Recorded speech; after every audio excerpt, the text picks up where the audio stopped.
All right, assalamu alaikum. Girls, do you guys want to come closer? You guys are also far. Or maybe the girls who are standing, you guys can sit up closer. All right, bismillah, alhamdulillah, wa salatu wa salam ala rasulillah. Sorry I'm late.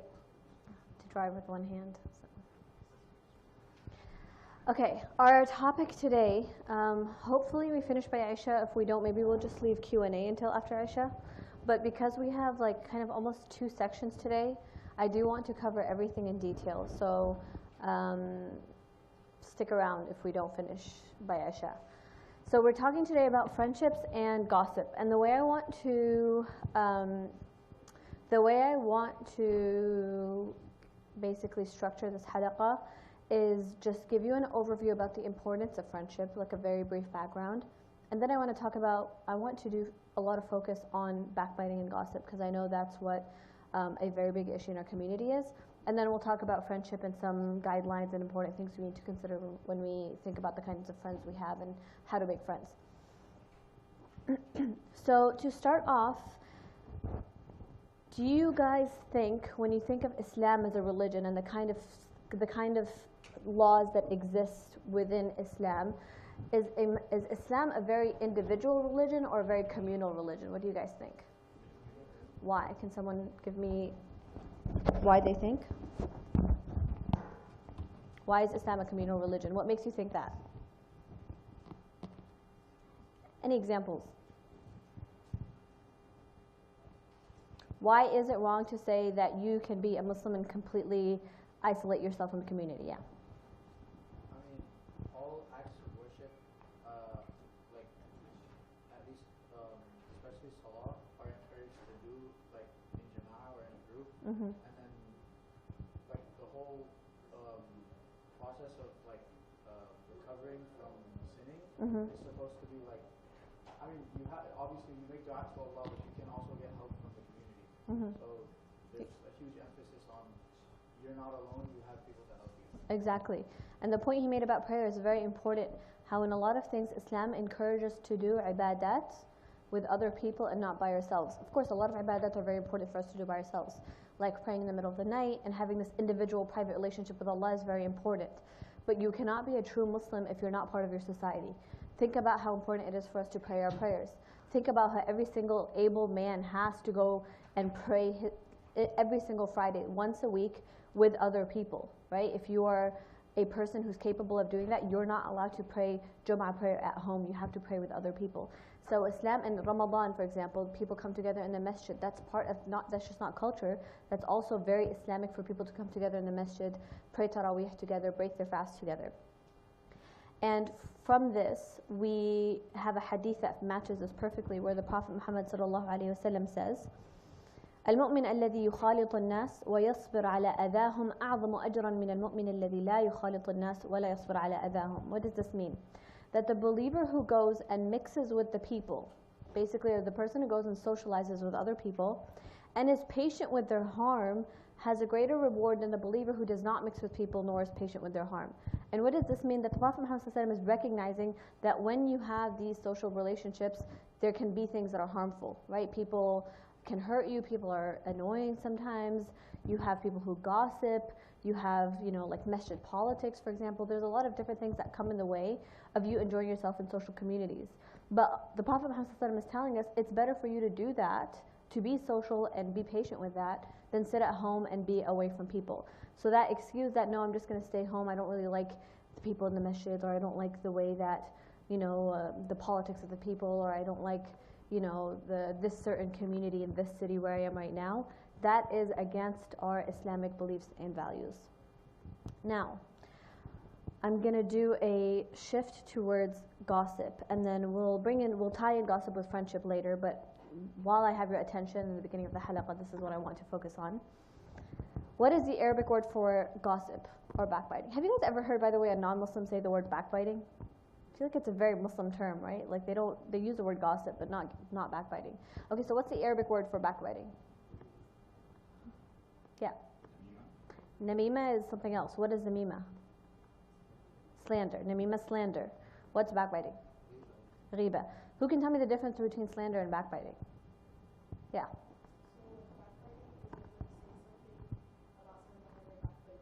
Mm-hmm. Okay, so yes, you're right in that both of them are talking behind someone's back, but there's a big difference in that slander is a lie and backbiting is true. So what's a major sin is not only talking about someone behind their back saying something that's a lie, it's also a major sin to talk about someone when they're not there, even if it's true. Okay, so keep that in mind. So the definition of backbiting, according to one of the hadiths, is ذِكْرُ أَخَاكَ بِمَا يَكْرَهُ. And this is very interesting because it's very subjective. This means to talk about someone by what they hate or what they would not like to hear. So this means that we're not getting guidelines like you can't say one, you can't say two, you can't say three, you can't say something, sometimes you know whether something's bad or not. That's not the definition. The Prophet Muhammad didn't say talking bad about someone else, right? That could have been one of the definitions, to just talk bad about someone else. The Prophet Muhammad specifically said that you are saying something that that person you are talking about won't like. So it could be something that most people don't find, offensive, but you know that that person finds it offensive. So for example, if you have someone who, what's an example that's not like, let's say someone is like really skinny, right? And they personally, like usually it's not an insult to say, I guess, like in our norm, and I'm just talking about like the norms, urf, it's not that insulting to call someone skinny, right? Someone's skinny or they're not. But this person hates people calling them skinny, and you know that. So if you call that person skinny when they're not there, you're doing backbiting, right? So it's not that the thing that you're saying is bad, it's that the thing you're saying the other person doesn't like it. Now what is slander is when you are talking about someone and you're lying. So saying, this person always cheats people out of their money, and you know it's a lie, or you don't even know if it's a lie, but you haven't confirmed it, you don't know it's true. This is called namima, slander, and there's a hadith about it that says, لا يدخل الجنة نمام, that someone who slanders does not enter Jannah. So this is a huge other sin, which I hopefully assume that most people, when they're backbiting, they're not making up lies. So we'll put that aside for now. We'll talk about things that are true. Now, is it a major sin to talk about someone if you're saying something that's true? Yes or no? Yes. And what is the ayah? Can someone tell me the ayah about backbiting? It's in Surah Hujrat, yeah? Is it something along the lines of, like, how would you like to eat the flesh of your brother? Yes. So the ayah says, وَلَا يَغْتَبْ بَعْضُكُمْ بَعْضًا أَيُحِبُّ أَحَدُكُمْ أَن يَأْكُلَ لَحْمَ أَخِيهِ مَيْتًا فَكَرِهْتُمُوهُ. And Allah subhanahu wa ta'ala is describing backbiting as eating the flesh of your dead brother or sister. And nothing has been described in the Quran with these words other than backbiting.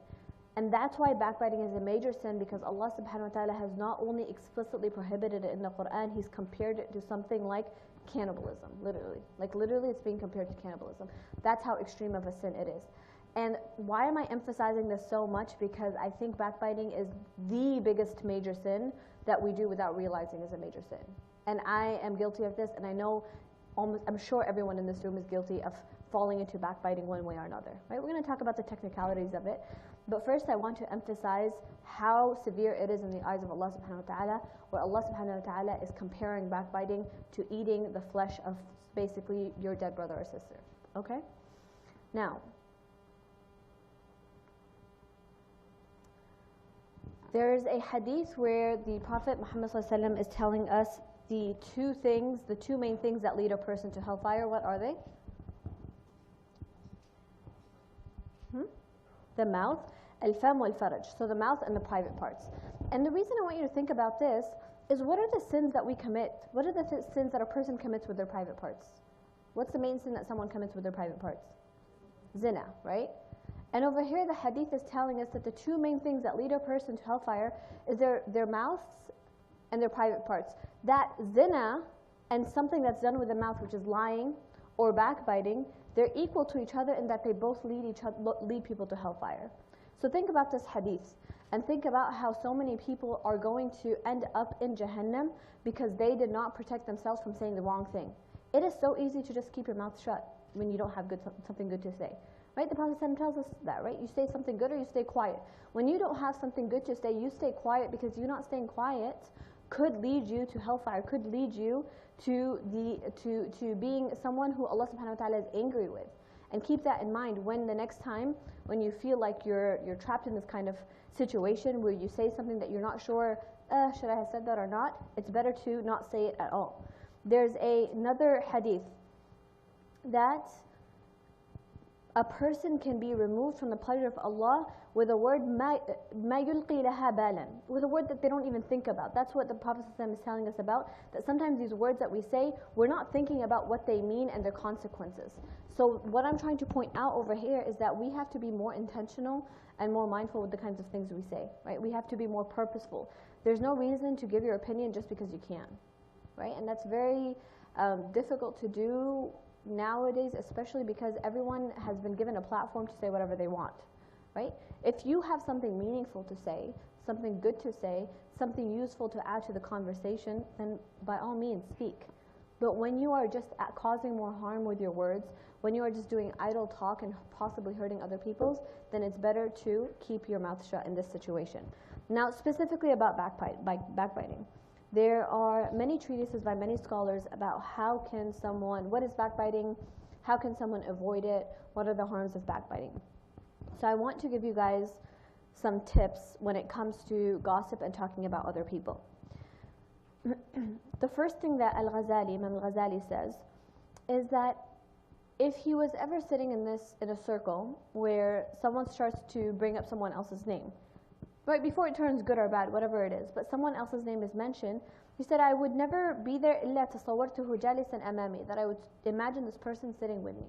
So number one is this idea of imagining the person sitting there in that circle with you. And that's not difficult to do. It's not difficult to think, would I say the same thing that I just said if that person was sitting right there? Right? It's not difficult to say, would I talk about, if I'm sitting with a group of friends, and let's say Jenna's name comes up, it's my sister, so I can use her name as an example. Let's say Jenna's name comes up, and someone says Jenna. And I'm like, okay, now I need to imagine if Jenna's sitting here or not. Would Jenna be okay with me saying the next words I'm about to say, or what someone else is saying right now? If the answer is yes, okay, continue the conversation. No problem. But be honest with yourself, because no one can know except Allah subhanahu wa ta'ala what's in your heart in that moment. If you genuinely feel some sort of hesitation and maybe she wouldn't be that comfortable with me saying that in front of other people, then stop. Because it's not worth the sin and the consequences that come from that. And I'm going to explain to you in the last point why backbiting as a sin is so much more dangerous than many other sins. We'll talk about that when it comes to forgiveness. But imagine the person sitting there. Reflect on the thing that you're about to say, or reflect on the things that the people around you are saying. And we'll talk about this in the friendships, that what do you do when it's the people that are bad and you're like the good one, right? Or you're the one who is refraining from gossiping. We'll talk about that in friendships. But when you're about to speak, if you think that person won't like what you're about to say, don't say it. It's so simple. It's again, like I said in my last halaqah, common sense plays such a big part in the way we act in our daily lives. And this again goes back to common sense, right? If the person won't like what you're about to say, don't say it, okay? And if you are the kind of person where I know a lot of people like this exist, I mean, I don't think it's a wrong thing to be a blunt and confrontational person. Sorry, I'm struggling with my... I don't think there's anything wrong with being a blunt and a confrontational person as long as you're doing it respectfully, right? I'm a very confrontational person. You can ask my sister. Like, if I have a problem with anything, I'll say it. So in that moment, if you're thinking, oh yeah, I have no problem saying this to their face, that's very different than being a confrontational or blunt person. You want to be a blunt person when it comes to the rights of yourself or the rights of other people, when it comes to what is right and wrong. You do not want to be a blunt person when it comes to hurting other people's feelings, right? The hadith says, إِذَا لَمْ تَسْتَحِي فَاصْنَعْ مَا شِئْتَ, that if you don't have haya and you don't have modesty in your character and your actions, then do whatever you want.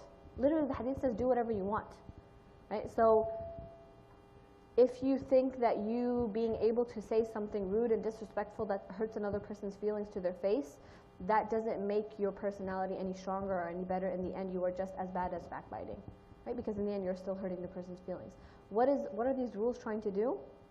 Is avoiding hurting other people's feelings, whether you're doing it behind their back or to their face. Number two, if this person's name is in a conversation, say good things about them. That's how you avoid backbiting. If someone else is talking bad about a person, right, and you want to, basically what your goal should be here is either stop the conversation or shift the conversation, right? That's point number 2, is to say good things about people by shifting the conversation or changing the conversation. And by shifting, I mean, is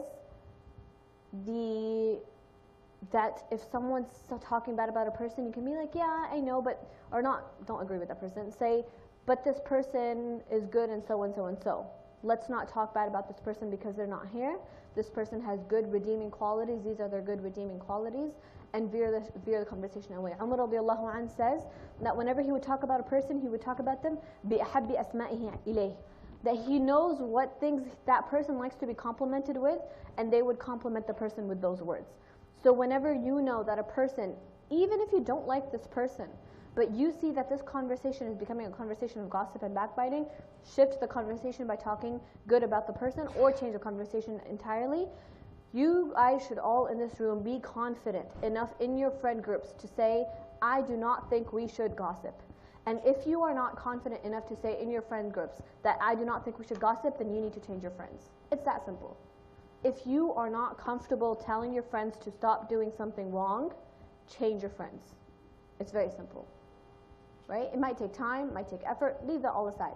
It's very simple in that if you can't be the good influence, if your friends don't even allow you to speak up for good, then you don't have good friends, okay? Number 3 is another thing the scholars say, تَصَوَّرْتُ نَفْسِي فِي مَكَانٍ, that imagine yourself in their spot. Would you be okay with this conversation happening if it was your name being mentioned instead of their name? If so-and-so is saying Jannah is so-and-so, imagine yourself. Imagine saying Reem is so-and-so. Would you be okay with that? If you wouldn't be okay with that, stop the conversation.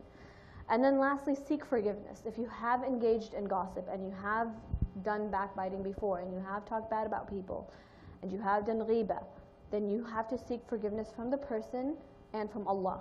Now why? Because there's 2 things happening here. In Islamic, in fiqh, there's a differentiation between حقوق العباد and حقوق Allah. حقوق العباد are the rights of people, حقوق Allah are the rights of Allah. So for example, prayer is a right of Allah.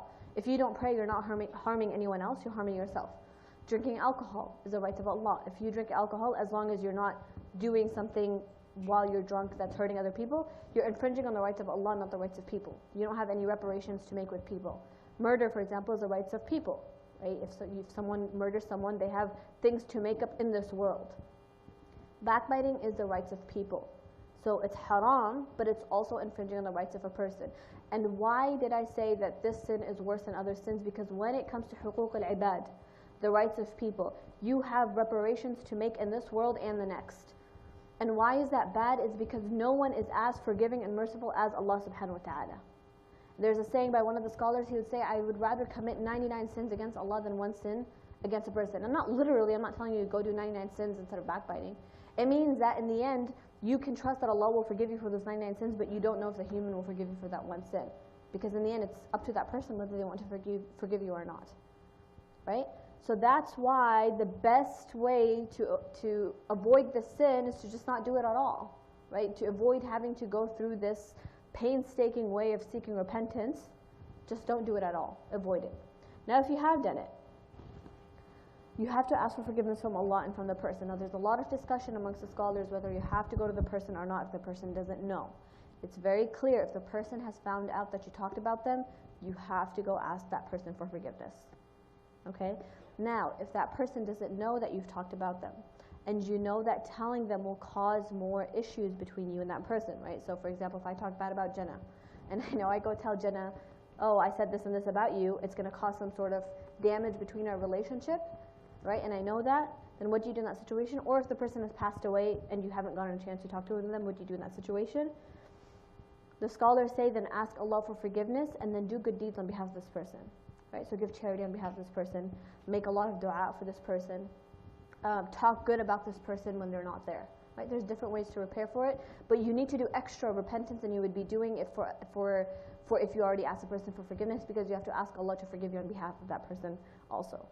Okay? Now, let's talk about exceptions to backbiting. We all understood what backbiting is and the practical tips to avoid it, right? Let's talk about the exceptions. Now, I want you guys to understand that the original rule to backbiting is haram, right? An exception doesn't change the rule. Just because there are exceptions doesn't change the actual ruling of backbiting.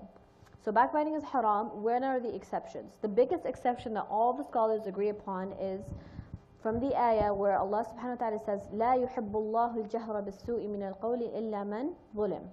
When there's zulm or injustice involved, right? When someone has hurt you severely and you want to go to the police and tell them what they've done to you, that's not backbiting. If someone has stole money from you, or if someone has done some sort of injustice on you and you need to seek your justice back, you want to get your rights back, then that is not backbiting. Number 2 is warning against public evil, right? So this doesn't mean that you're going and exposing other people's sins. You're going and exposing other people if their sins are causing public harm. So if you see someone smoking weed, right, in the privacy of their own apartment, you don't go and tell other people because they're not causing anyone harm. But if you know this person is selling drugs to kids, what are you going to do? Are you going to hide it because you're backbiting? No, you're going to tell people about this because this person is causing harm to society. Does that make sense? The difference between the two? Okay. Number 3 is when you are telling someone about someone in order to protect this person, the person that you're telling. What does this mean? This is most common in business transactions and marriage. So if someone comes to you and says, I want to start a business with this person, and you know that this person is someone who causes harm to others in business transactions, then you can tell this person because you want to protect the person from harm, from their money being stolen, whatever. Now, if someone comes and asks you about marriage, and they ask you about so-and-so, that, oh, is this a good person to marry? By the way, this is Islamically encouraged.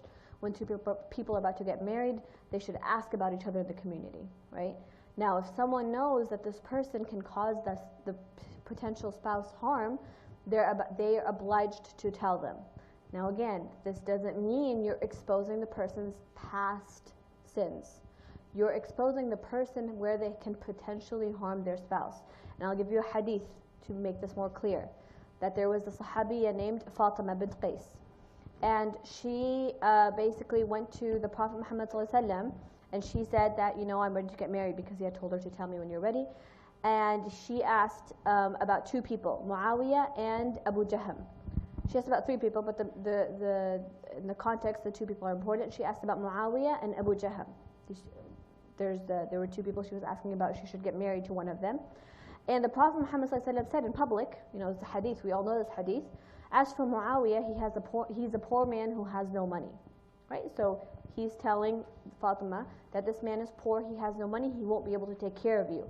Why? Because this is directly going to affect Fatima in that she won't be taken care of. And number 2, he said, as for Abu Jahm, he is a man who habitually beats women, so he abuses women.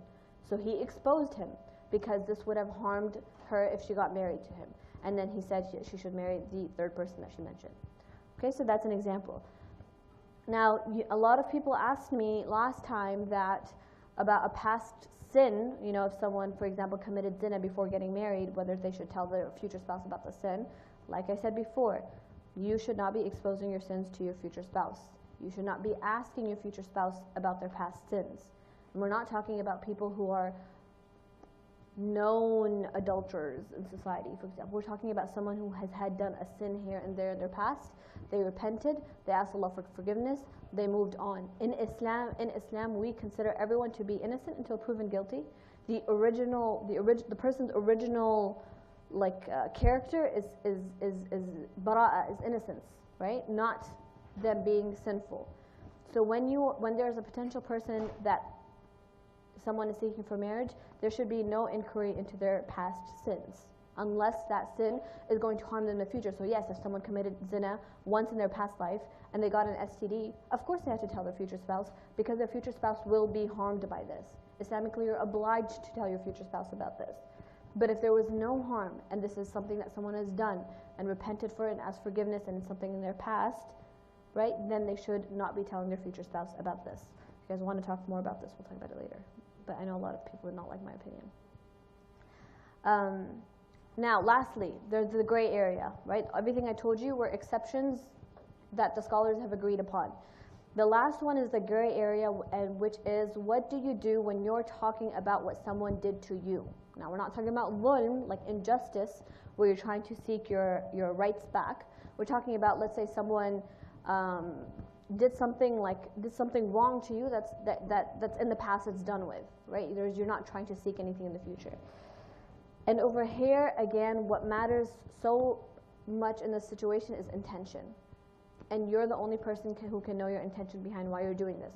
If you're sitting in a circle of friends and you want to be like, oh my God, do you know what Jenna did to me the other day? And you start talking about what Jenna did to you, and your intention is just to basically kind of like, name and shame this person, then that's haram and it's backbiting. Now let's say you're going to your closest friend and you're being like, oh, this person did this and this and this to me, what do you think I should do? Right? What do you think I want to? If your objective and your intention is to make things better for sulh and not to expose this person and make them out to be someone bad, then there's nothing wrong with that. Again, so intention is so important. And in the end, Allah subhanahu wa ta'ala knows exactly why you're doing what you're doing, so take that into account. Okay, that covers our section on backbiting. Now I want to talk about friendships, but before we do, let's hear some feedback or questions or comments.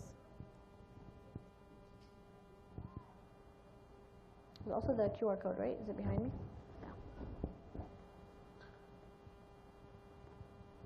Yeah. Would you like to elaborate on your unpopular opinion? My no, that'll be the end. Let's stick to backbiting for now. Yeah. What about the idea of like saying something good about somebody that they don't want shared? Like if someone got into like a med school and they don't want that public, Mm-hmm. that also falls into backbiting.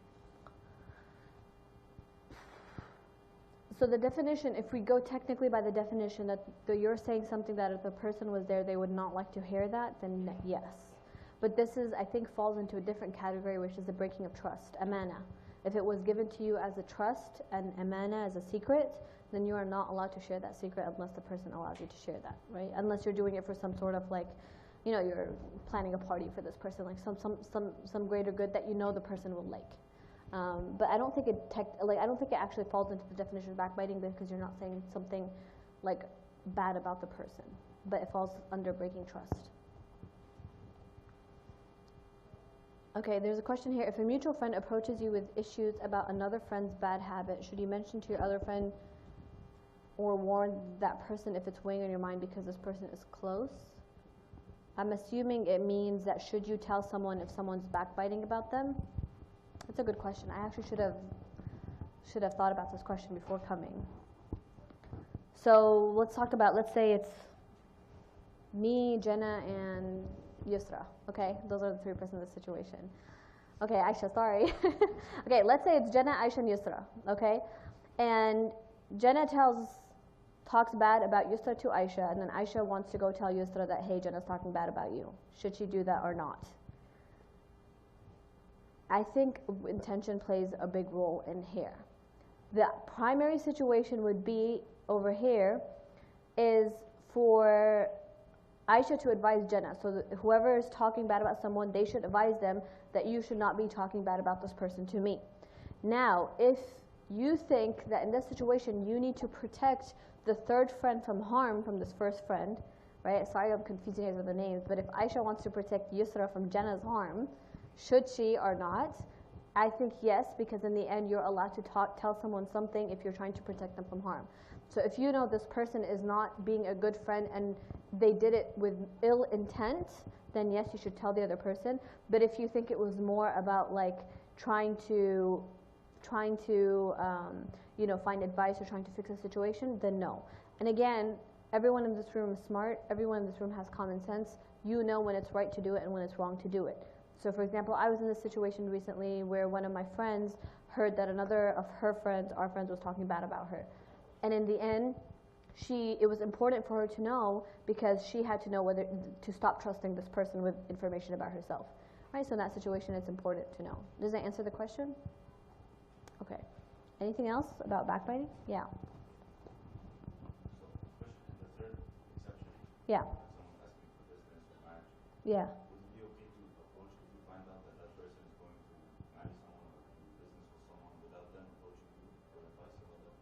If you know that person's going to be harmed, then yes.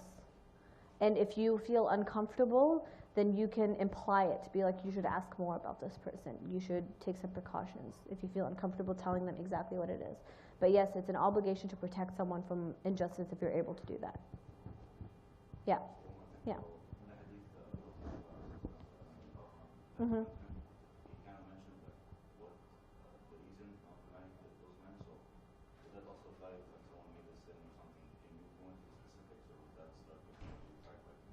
You can if it's to protect the person. Yeah. So in this case, he told her that this man beats women. So he didn't just tell her no. He gave her the reason. So you can imply from that yes, you can tell the person the sin. Okay. Yeah. Regarding like haqqul ibad, Mm-hmm. like you wrong someone, so you ask for forgiveness from Allah. Mm-hmm. You ask forgiveness from the person. Mm-hmm. If that person chooses not to forgive you, Mm-hmm. what's like, how do you go about? See, that's a difficult situation, and that's why we tell people to not get themselves into that situation at all, because in the end, there's divine justice, and Allah subhanahu wa ta'ala promises everyone justice. And what we understand, if someone decides not to forgive you, then they will be entitled to your good deeds, some of your good deeds on the Day of Judgment. So the only way to repair in that situation is to do extra good deeds on behalf of that person or behalf of yourself. Because you need to, if that person decides not to forgive you until the Day of Judgment, which I've seen most people will forgive because Allah promises forgiveness. Unless it's a very severe injustice, and in that case, then that's a whole other story. If that person decides not to forgive you, then you know they will be entitled to some of your good deeds on the Day of Judgment. So the only way to prevent that, to protect yourself from that, is to do extra good deeds, to do extra voluntary acts, to give extra charity, extra prayers, extra fasts, depending on the severity of the injustice done to the other person. Yeah.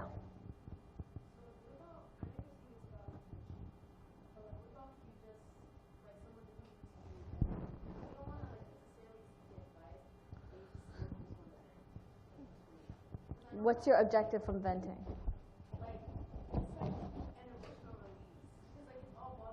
So how many people are you telling? I don't know.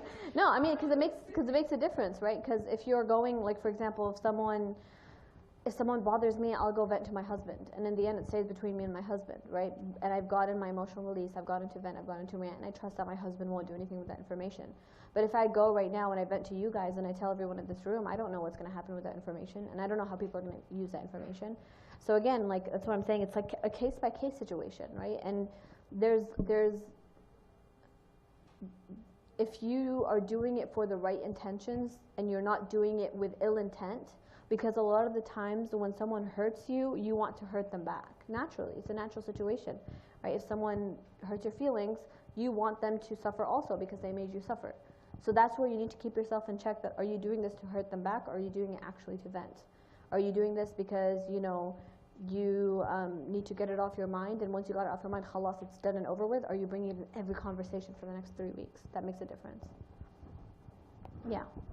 I assume the rules of like backbiting offenders still apply when you're venting, but you're allowed to vent, but my understanding is that you can't really add like extra commentary like, oh, they did this and that means they're like a bad person, anything like that. You just like kind of explain what happened. Mm-hmm.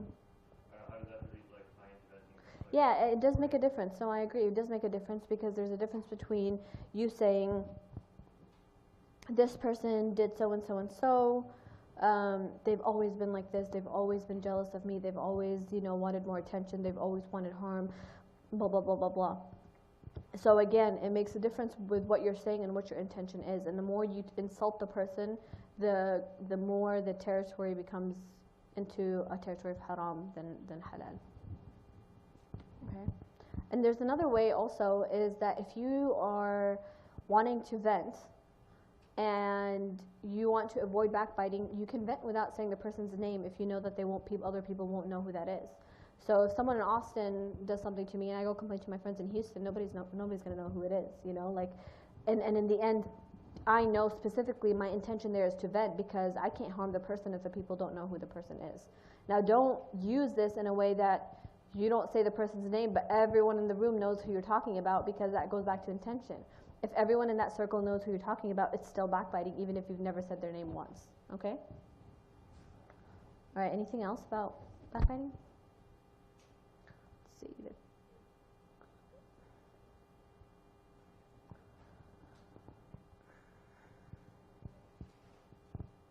Is it backbiting if I'm telling my friends about a situation I was in with another person to prove a lesson?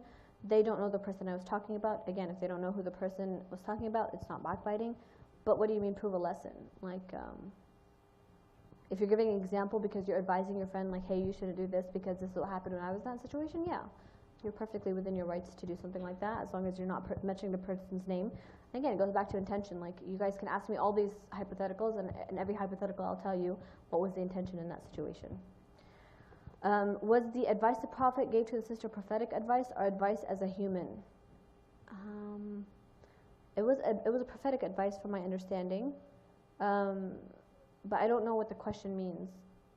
I think if you can clarify your question on the QR code or raise your hand and clarify the question.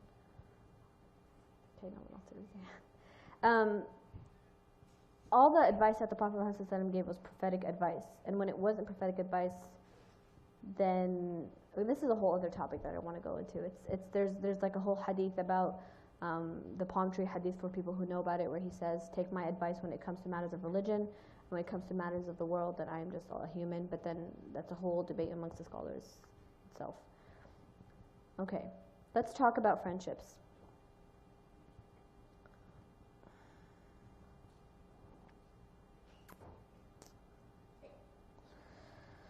All right. Now, like I said in the beginning of the hadith, guys, it's not fun to be one-handed. Just want you guys to know that. Don't ride Lime scooters. Highly advise against it. Okay, like I said in the beginning of the talk today, that Islam is a social religion, not an individual religion. We're encouraged to be social people. We're encouraged to have friendships. The Prophet Muhammad ﷺ had so many friends to the point that it's a whole category of people called the Sahaba, who are the companions, the close friends of the Prophet. And these bonds, these friendships that we make, sometimes they benefit us and sometimes they harm us. And Islam gives us guidelines on how to maintain these bonds of friendship. Allah subhanahu wa ta'ala says, إِنَّمَا الْمُؤْمِنُونَ إِخْوَةً. He's not only calling the believers friends, He's calling the believers brothers and sisters, right? So we need to understand, I've said this, I spoke about this in the Big Little Reveal, that when you're talking about sisterhood or brotherhood, in Islam specifically, this idea transcends friendships, where you think of your friends and the people close to you as having rights over you, just like your own siblings will have rights over you. There's one hadith where the Prophet Muhammad ﷺ says that there are multiple things, if someone does them, he's tasted the sweetness of Iman. And one of them is that a person has a friend, and the reason for this friendship is the love of Allah. What's another hadith that one of the categories is a friendship for the love of Allah? They're under the what? They're under the shade of Allah subhanahu wa ta'ala's throne on the Day of Judgment. Two people who love each other only for the sake of Allah. Now, what does it mean to love someone for the sake of Allah? That you love this person because that you feel like you guys make each other better people.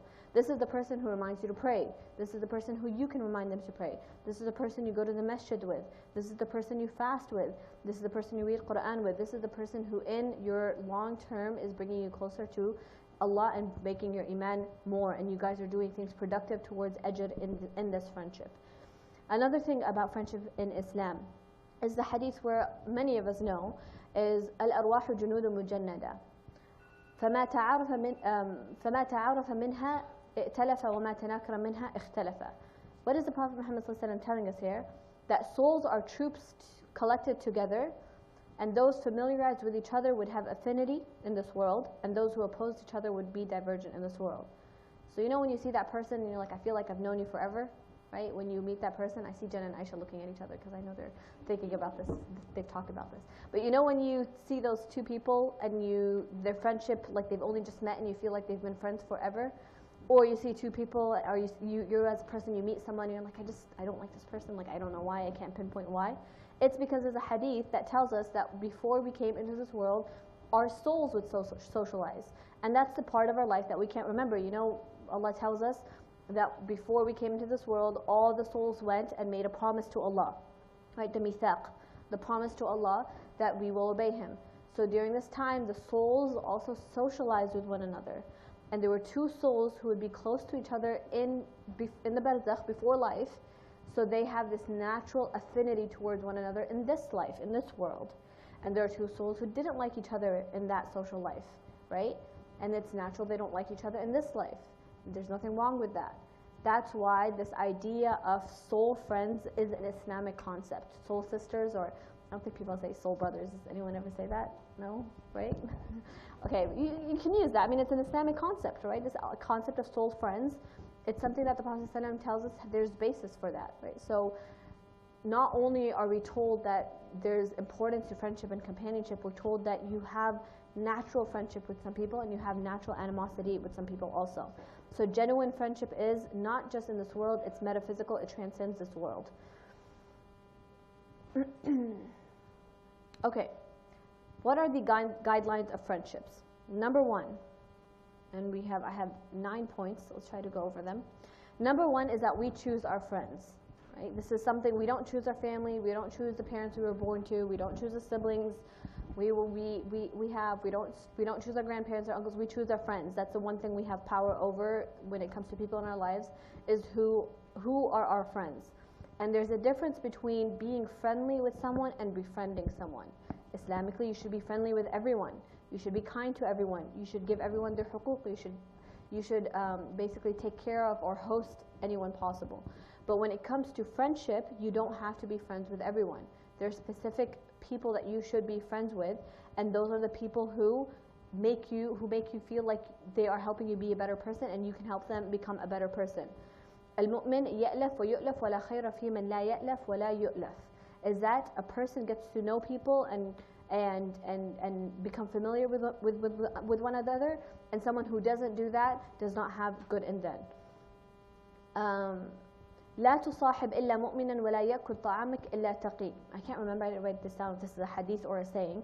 But what it says is that do not be friends with someone except a believer, and do not let someone eat your food except someone who fears Allah. Right? So which means, don't take this literally obviously, but what this means, the lesson we take from this, is that the people we invite into our homes, into our close friends, into our inner circles, should be good people who fear Allah subhanahu wa ta'ala. And we know that a person is someone who a person naturally follows the religion of his friends. There's a long hadith that basically says that a person's friend, if they have a good friend, it's like someone who sells perfume, that you can smell the perfume on them even when that person's not there. And a bad friend is like someone who sells coal, that you can see effects of the coal even when the person's not there. So nobody is more powerful than the influence of peer pressure. Of course, people have different levels of how much peer pressure influences them, but if the people you are hanging out with every single day are doing haram, eventually you're going to succumb to that haram. And if the people you are surrounded with every day are going to the masjid, are doing something good, eventually that FOMO is going to kick in and you're going to also do good. And in the beginning, it might be for the wrong reasons, but eventually it will become for the right reasons, right? So you need to understand that nobody is beyond the influence of their friends. If you think that your friends are not influencing you well, then that means that there needs to be some changes in the friendship. I will talk more about this. Number two is the purpose of friendship is to help each other and to be there for each other. There's a hadith that says, وَاللَّهُ فِي عَوْنِ الْعَبْدِ مَا كَانَ الْعَبْدُ فِي عَوْنِ أَخِيهِ. That Allah will always help a person as long as that person helps their brother or their friend or their sister, right? When you say brother or sister here, we're talking about friends, not their actual brothers and sisters. So as long as a person helps someone else, Allah will help them. So when your friend texts you and says, hey, can I get a ride from the airport? In Austin, you should definitely not be saying no. In Houston, if it's a 45-minute drive or an hour drive from IAH, you should still not be saying no, right? In all those situations when when a person feels comfortable enough to ask you for a favor, then you should be doing them that favor. And we're not talking about people who just use you and only talk to you when they need something from you. We're talking about your friends, right? And you can differentiate between who your friends are and who are not. Number three is that we are generous and give gifts and invite each other over, right? So there is a hadith that says, tahaddu tahabbu, where the Prophet tells us to give each other gifts, to love each other. We know from the stories of the Prophet Muhammad that he would always accept gifts. He wouldn't accept charity, but if anyone ever gave him a gift, he would accept it. And then there's another hadith that says, if one of you is invited for a meal, let him respond. If he is fasting, let him pray for the host. And if he is not fasting, let him eat. Now what does this mean? The Prophet Muhammad ﷺ is telling us over here that if you are invited to someone's home, then you are basically obligated to go or to respond to that invitation unless you have a legitimate excuse. And it's to the point where the Prophet ﷺ, the only excuse that he's actually showing us in this hadith is that, oh, the only real reason a person would say no is because they're fasting. We're not talking about someone being like, sick or having an appointment or having a previous commitment. We're talking about someone not going just because they don't want to go. This is against Islamic values again. It is part of Islamic values and Islamic beliefs and prophetic sunnah for us to go to each other's houses and to break fast with each other and to have meals with each other. So you need to bring in this. If you don't already have this culture within your friends, start this culture. Start inviting each other to your house. Cook. You guys take turns cooking a meal every week. Every weekend, someone new who cooks a meal. You guys invite each other to your apartment and eat together. You're doing something good for the sake of Allah subhanahu wa ta'ala, and you're having fun while you do it. So this is a practice that's encouraged within Islam.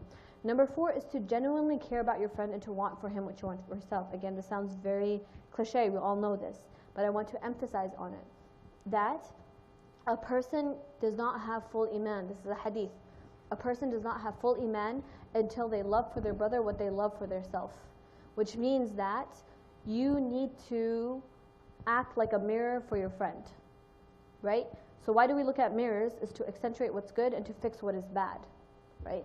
So when we have a friend who we feel like you want to advise them to be better in something, or you want to help them do better in something, just like you would do for yourself, you do for them.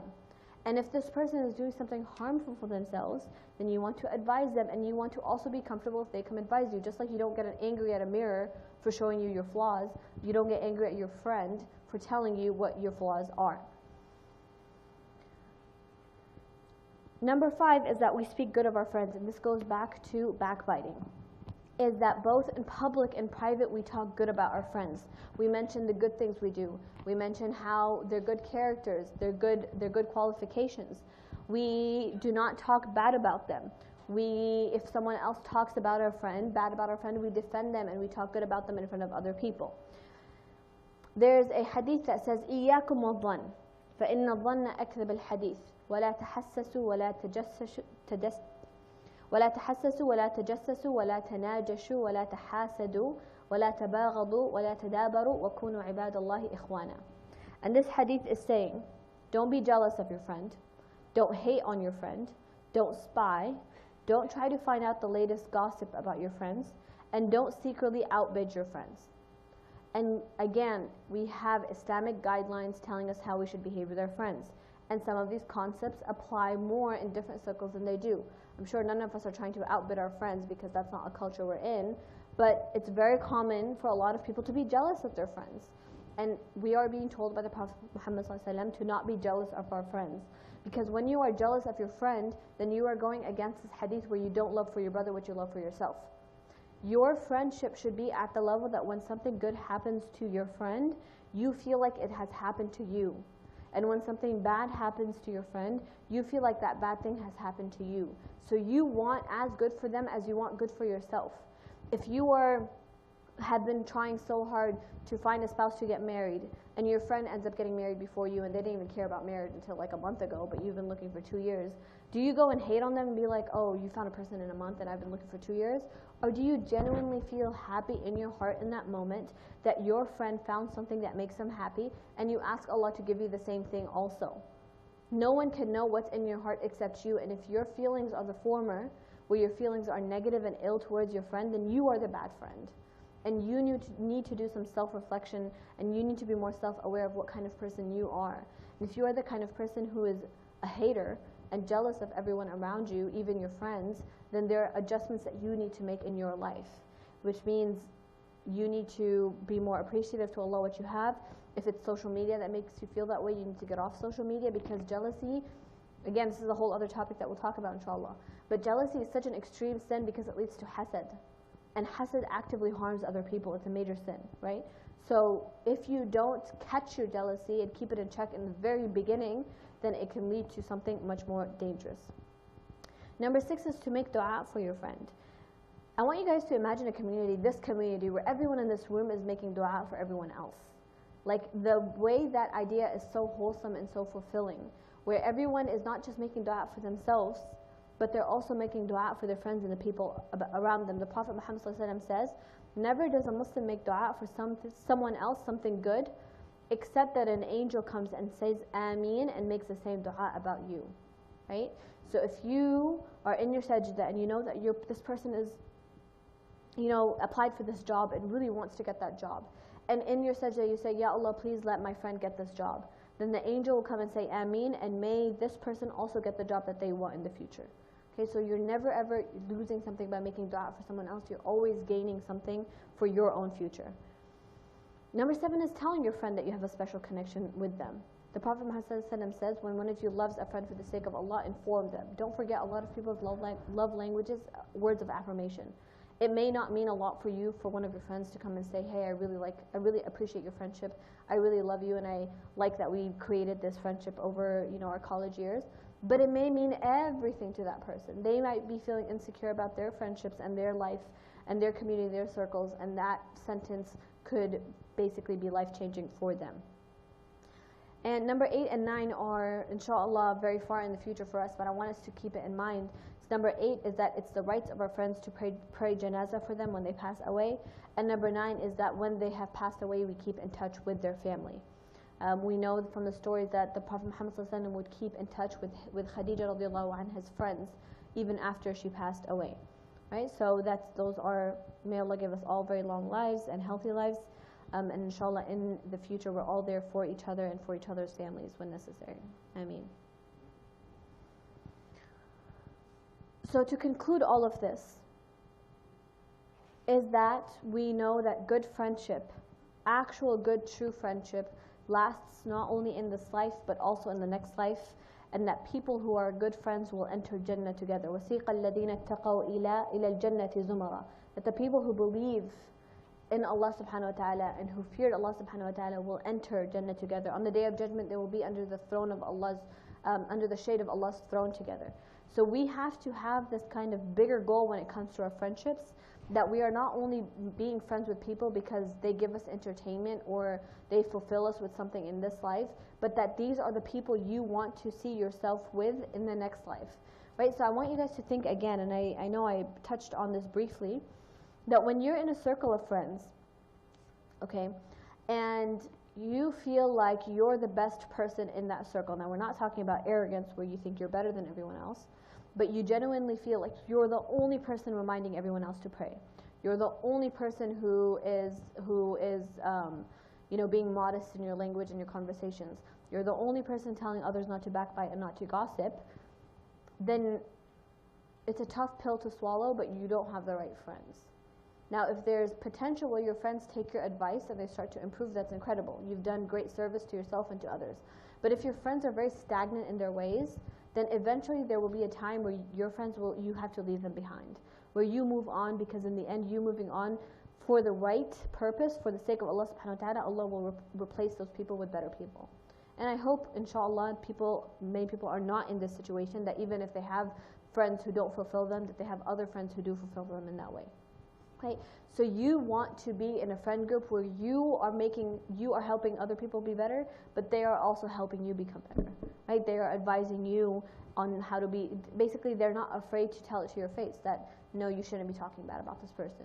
You shouldn't be backbiting. You fell out with this person, you should make amends. Like, I think at this point, if you guys have all, enrolled in college and you guys are all above the age of 18 and you're no longer in middle school and high school, then you shouldn't really be having beef with each other unless it's over something very extreme. If someone very seriously harmed your family or you, or they took your rights away and didn't give it back, or they did something bad and didn't apologize, sure.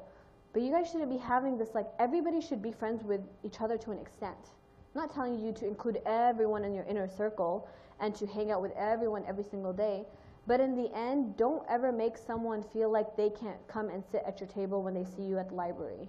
Or they can't come and sit in your circle when they come to the masjid and see you sitting there. It doesn't matter what year you are, it doesn't matter what your major is, it doesn't matter where you're from.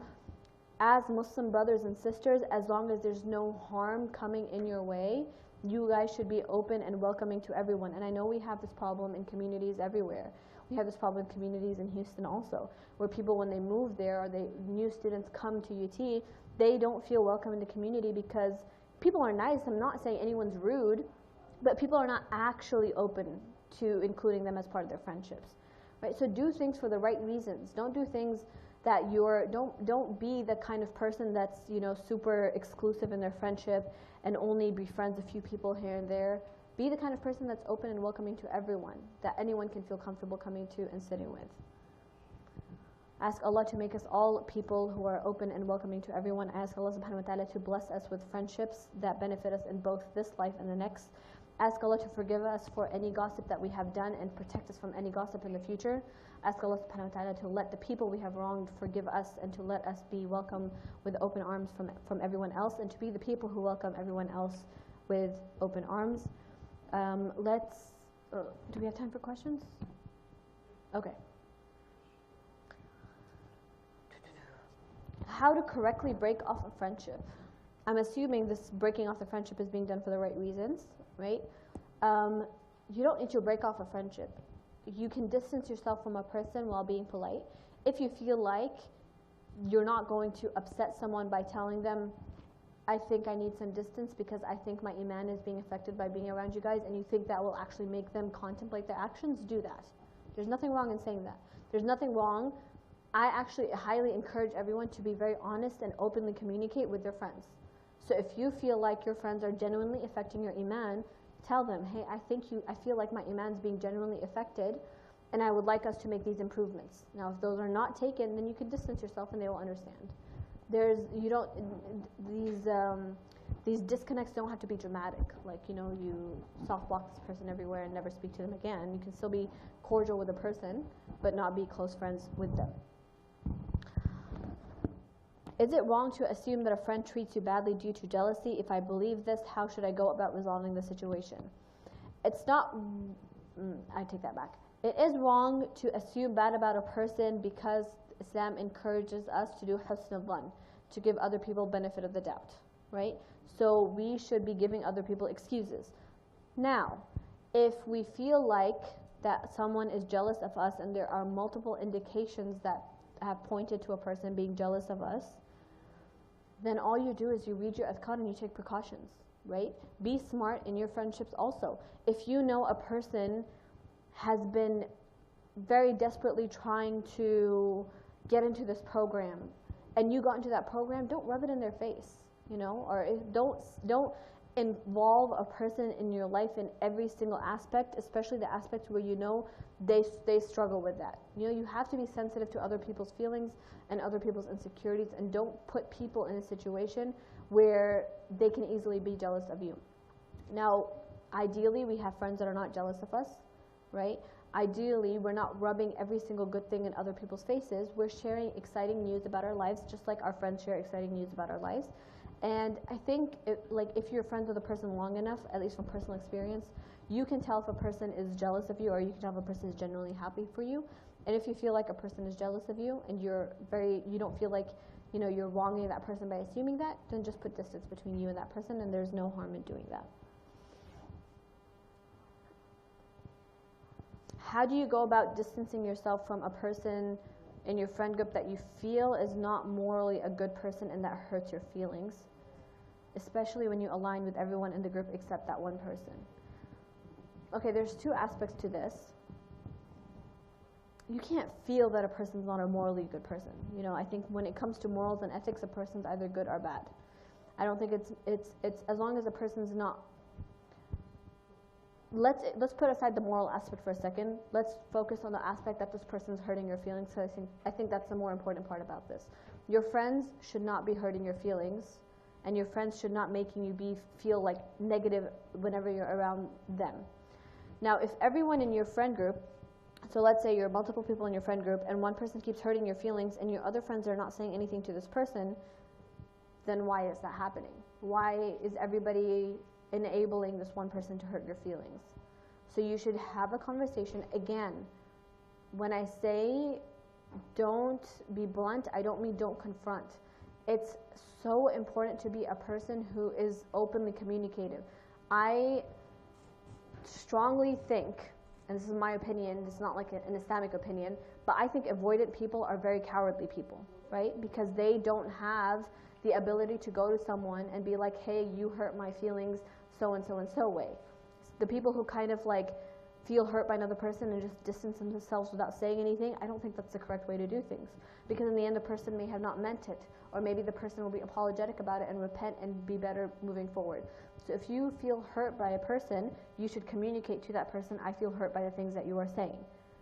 And then you can also tell your other friends, I feel hurt by you guys allowing people to talk to me this way. Okay? Now, if that person's morally not a good or bad person, that's not enough information for me to answer this question. Like, I would have to know what that means. Is this person like always doing bad things? Then if they are, then why are your friends around this person if they're always doing bad things? Just ask me more about this one-on-one. Let's see.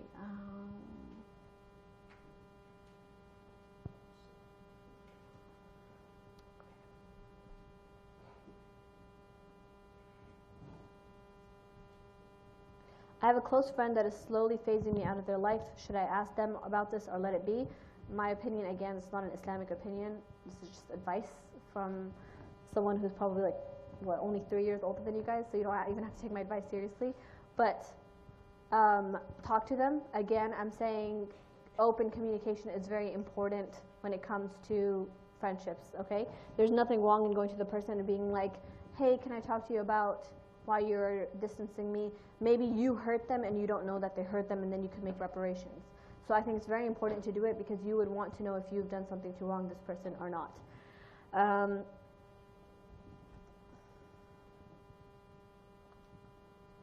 Someone saying that they have a friend that may be putting hasad on them, so they block them on social media, and it might get awkward if they find out that they're blocked. Was this the right course of action? You can never know if it's the person that gave you hasad or not, unless that person openly admits to them. There's ways to distance yourself from a person without hurting their feelings, right? If you block them entirely and based on an assumption, to me that does not seem like the right course of action, because your assumptions could be wrong, and based on wrong assumptions, you're cutting this person off your life. So you can hide things from this person without cutting them off. There's a lot of ways on social media to like hide your stories from them, or to restrict that person, and that person doesn't know that they're restricted. So if you could distance yourself from them, if you're very sure in your assumptions, without hurting that person, because again, there's no assumptions. This person hasn't done something outright to wrong you that you know of. So you read your adhkar, you take precautions, but don't take actions based on assumptions. I don't understand this question. Why should we take life seriously? Why not try out things while still being a Muslim? I'm not sure what this person means. If you want to elaborate, you can, but I'm not going to answer that. Mehdan, let me know when to stop, okay? Let me know when to... Okay.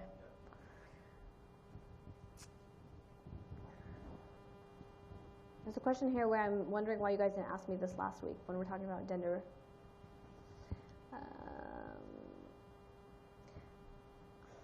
I don't feel like answering it, so I'm not going to answer it right now. Okay, I have a friend that no matter what I say, she always feels like I'm insulting her. Either she thinks I'm calling her a bad Muslim or it's something else. Every time I try to talk to her about how she might be feeling, she always shuts me down. I always feel like she's manipulating me, but if I confront her, I know she'll put me in a situation I don't want to be in. What do I do? This doesn't seem like, this is again not, I feel like this is a question you would ask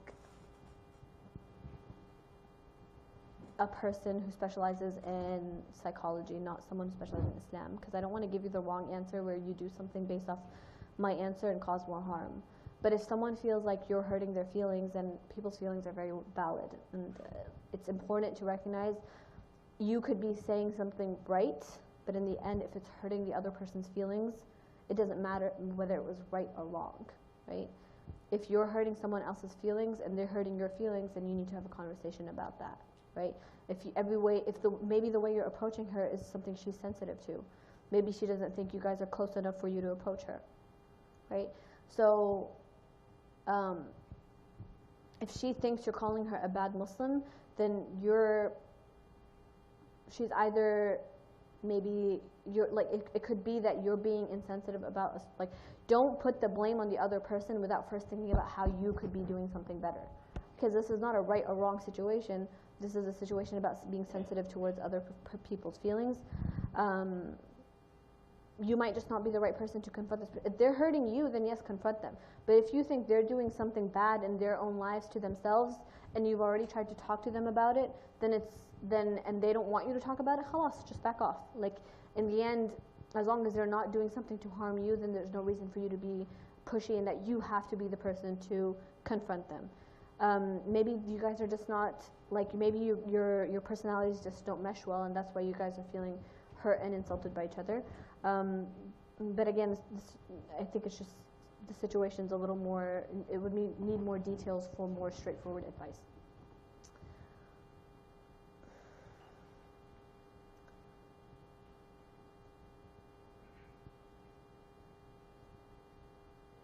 I'm tempted to answer this question about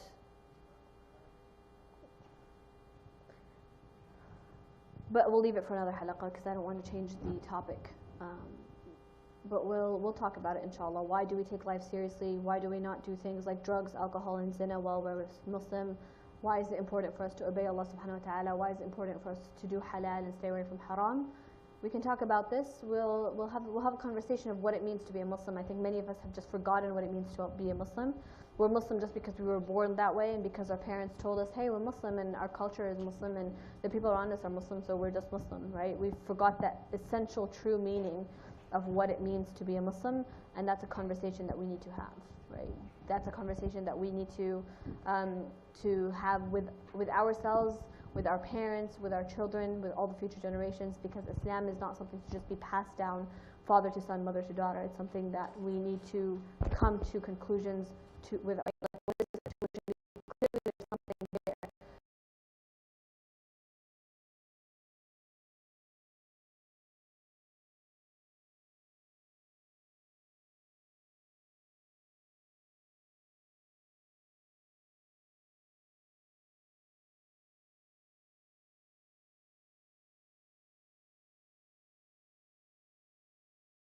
In a friendship, then that's not a friendship that you should have, right? So these negative feelings that keep on coming through friendships, it's not the same thing as a mother or a father, right? Where your mother or your father might be saying something to hurt you, but in the end, like, that they're your mother, your father, and you have no choice. With your friends, you have a choice whether you remain friends with this person or not. Okay. I think. The last question that's over here is about intermingling with men and women at an apartment for a gathering. I just go watch my video from 2 weeks ago.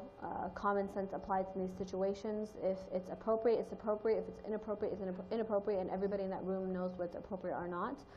I personally think, in my opinion, when it's intimate spaces like a small apartment or a dorm room where you're in the privacy of a home, a small home, everybody in that room is single, I just feel like those are not appropriate boundaries, because in that such a confined space, how are you avoiding physical interactions? Are you avoiding vulgar speech when you're talking? Are you avoiding talking about haram? You know, like, those kind of situations become very, very gray area. If you must hang out in a larger group, then don't do it in a private space, is the advice I will give you for this. And with that, I will end. وَصَلِّ اللَّهُمَّ وَسَلِّمْ عَلَى نَبِينَا مُحَمَّدٍ وَعَلَى آلِهِ وَصَحْبِهِ وَسَلِّمْ جَزَاكُمُ اللَّهُ خَيْرًا. I would appreciate it if you guys give feedback on the kind of topics you want to hear next. I know some people want to hear about dua and how to make dua and stuff. And another thing I want to talk about was the importance of time management when you're, like, slumped with work from school. How do you put in time for ibadah? But if you, like, just send, maybe I'll put, like, a question. My Instagram is Days of Reem. Just send me a message, tell me a topic you want to hear, or send it to Nueces and Mehtan will let me know. But I genuinely want to talk about things that you guys want to hear about, not just things that I think are important. So I'd appreciate that. All right.